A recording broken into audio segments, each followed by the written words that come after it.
Four legitimate way and common way people come into Canada.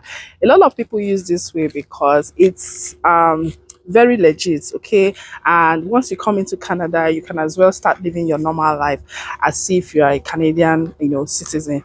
But sometimes also some of these programs, they don't allow you to vote until you are really having your citizenship, okay?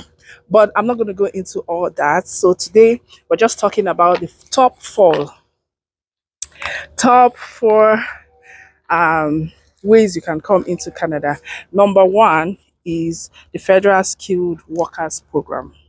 The Federal Skilled Workers Program allows you to come into Canada even with your spouse, your family, your loved ones.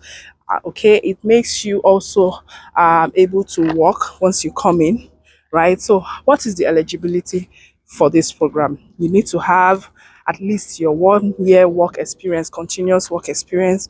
You need to also have your proficiency in English language or French, whichever one that is applicable to you.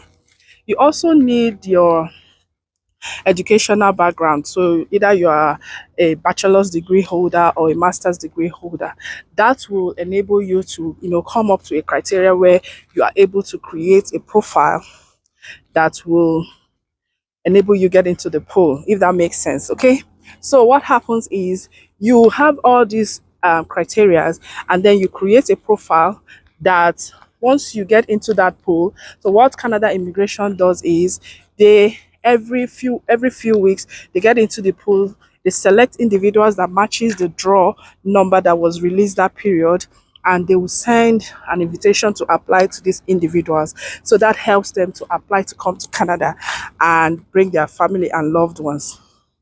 Number two is the student program. So what happens here is you, as you want to come into Canada to study, you select a program of your choice, but this one is quite expensive because Canada schools are very, very expensive, even though they have good schools, but their schools are very expensive, right? So you're going to show that you can pay your tuition fee, or you have you can pay, like you pay your tuition fee and then you enroll in the um study of your choice.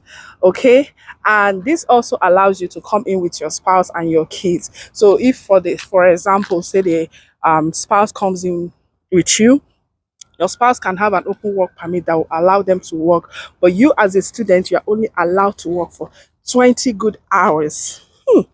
Yeah, so you're allowed to work for 20 hours per week. And I know sometimes that doesn't even cut it for the students because the school fees is there, the other bills that they need to do, right? Or need to pay. Okay. So that is the second way, and they also have criteria for that. Okay.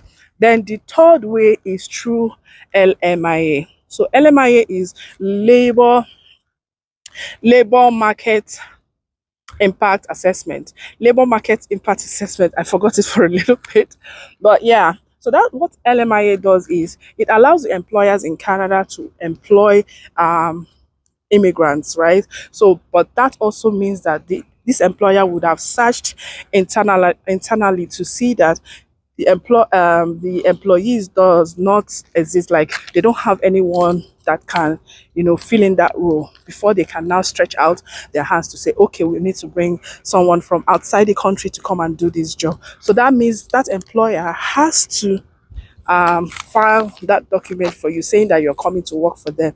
And sometimes these are closed work permits. Okay, yeah, so that's the third way. Then the fourth way is through provincial nominee program.